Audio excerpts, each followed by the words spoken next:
La présente vidéo porte sur la création d'un envoi pour une demande de paiement anticipé, de paiement progressif ou de paiement final à présenter à l'APK. Pour créer un envoi, cliquez sur le lien Projet de l'écran sommaire du client. Le système affiche vos projets à l'APK et leur statut actuel. Si vous tentez de créer un envoi visant un projet qui n'est pas à la phase de déboursement, vous obtiendrez un message d'échec. Autrement, vous pouvez créer un envoi pour une demande de paiement progressif, de paiement anticipé ou de paiement final pour le projet visé. Veuillez noter que les droits d'accès en mode Lire ne permettent pas de créer un envoi. Si ce sont les droits dont vous disposez, le système vous indique que vous n'avez pas les droits nécessaires. Vous devez disposer d'un accès édité ou géré pour soumettre un envoi. Pour en savoir plus sur les droits d'accès, consultez la rubrique d'aide et cliquez sur Gérer les membres du site. Vous y trouverez une vidéo dans laquelle sont décrits les divers droits d'accès. Pour avoir accès à un projet qui est à la phase de déboursement, cliquez sur le lien du projet. Vous pouvez créer un envoi pour une demande de paiement progressif, une demande de paiement anticipé ou une demande de paiement final, ici sous la section « Créer un envoi » à la partie gauche de votre écran. Le système génère des formulaires pertinents à l'intérieur de chaque type d'envoi. Dans la présente vidéo, nous allons créer un envoi pour une demande de paiement progressif. Une fois que l'envoi a été créé avec succès, cliquez sur ce lien. Veuillez noter le numéro de l'envoi, qui se compose du numéro de votre projet et de votre numéro de référence. Il sert également de numéro de confirmation lors de la soumission de votre demande de paiement. Le lien Directive à l'intention du bénéficiaire vous donne accès à des consignes importantes sur la façon de bien remplir l'envoi de la demande de paiement. Il y a également un lien semblable dans l'envoi d'une demande de paiement anticipé. Il convient en outre de noter les renseignements importants relatifs aux formulaires obligatoires qui doivent accompagner un envoi pour une demande de paiement et aux formulaires facultatifs, le cas échéant. Il y a 6 formulaires pour l'envoi de la demande de paiement progressif et les 3 suivants sont obligatoires. Identification et attestation, détails sur les coûts réclamés et rapport d'étape.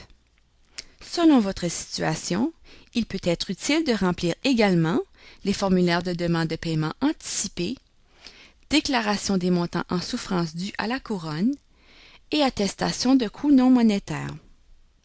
Supposons que vous ayez soumis votre envoi pour une demande de paiement à l'APK sans avoir rempli le formulaire de paiement anticipé et que vous souhaitez maintenant le faire. Vous pouvez soumettre une demande de paiement anticipée séparément. Néanmoins, à l'intérieur de cet envoi, il est possible de soumettre la demande de paiement anticipée en même temps que votre demande de paiement progressif. Veuillez noter le conseil suivant pour naviguer dans le système. Si vous cliquez sur un lien pour ouvrir un formulaire faisant partie d'un envoi, le système ouvre par défaut la page dans le même navigateur. Si vous ouvrez un formulaire en procédant ainsi, il est très important de le fermer avec la fonction Enregistrer et Fermer. Si vous cliquez sur le X, ici en haut à droite, vous quittez alors APK en direct complètement. Pour éviter que ça se produise, ouvrez le formulaire dans une fenêtre ou un onglet distinct. Il suffit de cliquer avec le bouton droit de la souris et de choisir l'option « Ouvrir dans un nouvel onglet » ou « Ouvrir dans une nouvelle fenêtre ». Il est important de noter que dans le navigateur Internet Explorer, si après avoir saisi des renseignements dans un formulaire, vous cliquez en dehors du champ et vous enfoncez la touche espace arrière de votre clavier, le système ferme le formulaire sans enregistrer les données. Il est donc important d'enregistrer vos renseignements fréquemment pour ne rien perdre. Il est important de remplir tous les champs obligatoires du formulaire et de répondre à toutes les questions avant de soumettre votre demande de paiement.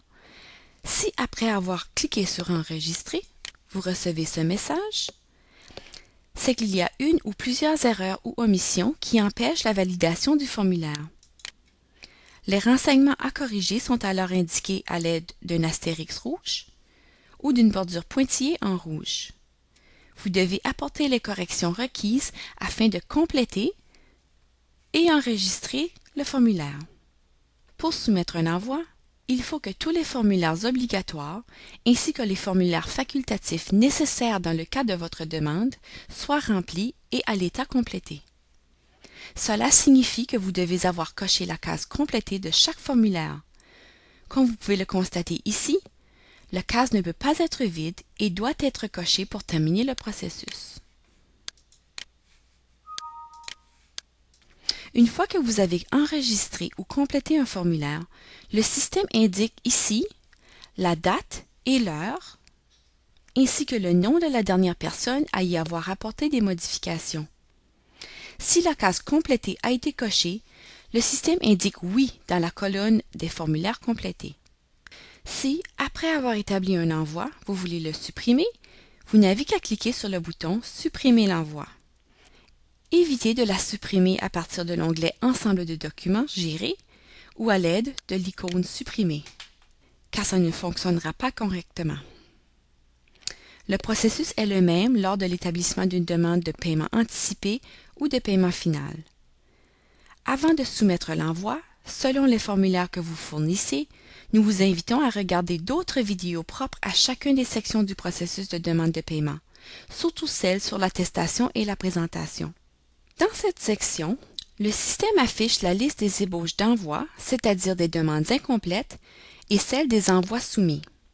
Vous pouvez cliquer sur les liens « Ébauche » ou « Soumis » sous « Envoi » dans la barre de menu à gauche ou sur un lien numéroté dans la section « Envoi » à droite. Il est à noter que vous pouvez consulter et modifier les ébauches d'envoi alors que vous ne pouvez que consulter les envois déjà soumis. Une fois qu'un envoi a été soumis, si vous voulez imprimer vos documents et vos formulaires, vous devez vous rendre à l'intérieur de chacun d'eux et les imprimer individuellement. À l'intérieur du document, il suffit de cliquer sur « Aperçu avant impression » dans la barre d'outils ou de cliquer sur l'option « Imprimer » du menu Fichier. Nous vous recommandons de regarder les autres vidéos sur le processus de demande de paiement auxquelles vous donne accès le lien d'aide. Vous pouvez également consulter les fichiers d'aide et les vidéos de toutes les sections d'APK en direct. Voilà qui conclut notre vidéo sur comment créer un envoi dans APK en direct. Merci d'avoir pris le temps de la regarder. Nous espérons vous avoir fourni les précisions dont vous aviez besoin.